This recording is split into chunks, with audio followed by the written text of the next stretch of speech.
planches que vous avez ici sont de la main de Harvey Kurtzman, qui est un auteur extrêmement connu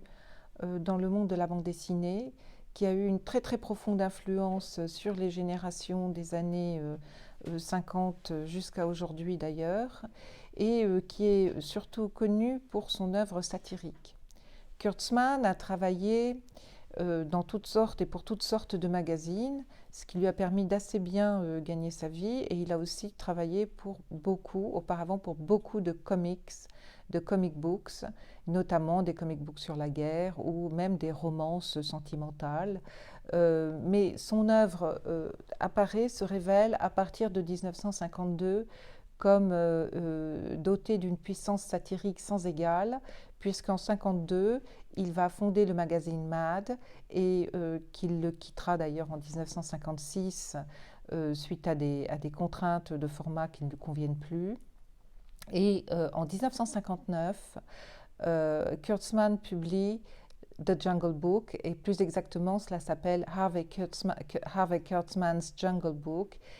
dont le sous-titre explique très longuement qu'il a voulu présenter la société américaine et même l'ascension de l'humanité et aussi sa descente, c'est-à-dire sa dégringolade, c'est-à-dire sa descente, sa montée à partir du singe et sa retombée encore plus bas. Dans ces 4 nouvelles qui constituent le Jungle Book, l'une d'entre elles s'appelle Compulsion Ranch et parle du monde des cowboys dans la prairie américaine et de cet univers sauvage qui gagne les hommes. La critique sociale exercée par Kurtzman dans ces 2 planches qui sont ici dans la collection du musée, montre très bien l'influence du cinéma hollywoodien, du western hollywoodien et la manière dont certains thèmes vont être introduits par Kurtzman comme des thèmes posant question sur le regard de l'Américain moyen vis-à-vis de sa propre histoire.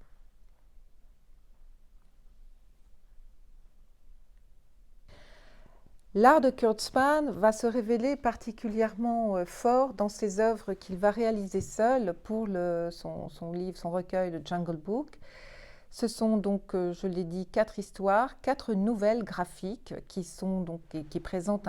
un aspect inédit dans l'histoire de la bande dessinée américaine, puisqu'il choisit de faire des nouvelles assez longues, environ une trentaine de planches chacune, où il va rester sur le noir et blanc. Il va aussi utiliser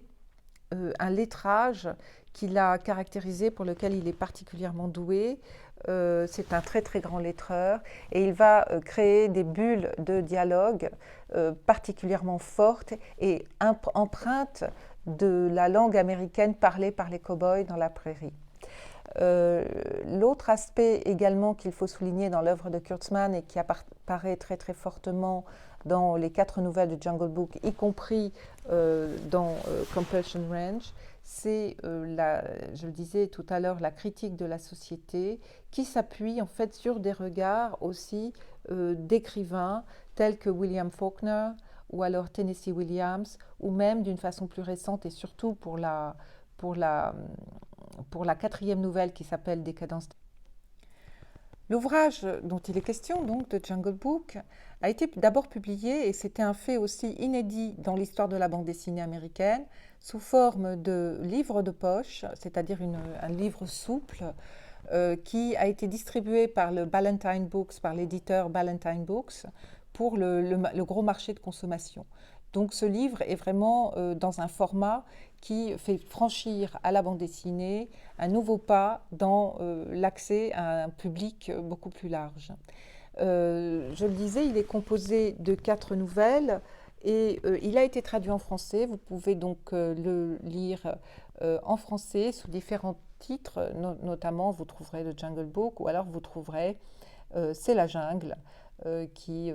a été traduit, a été publié en 1978, puis plus récemment en 2017, il y a une nouvelle édition. Je vous invite donc à découvrir l'œuvre satirique d'Harvey Kurtzman qui porte en soi toute la colère en fait d'un auteur qui est témoin des luttes contre la discrimination des Noirs et contre l'antisémitisme aux États-Unis dans les années 50.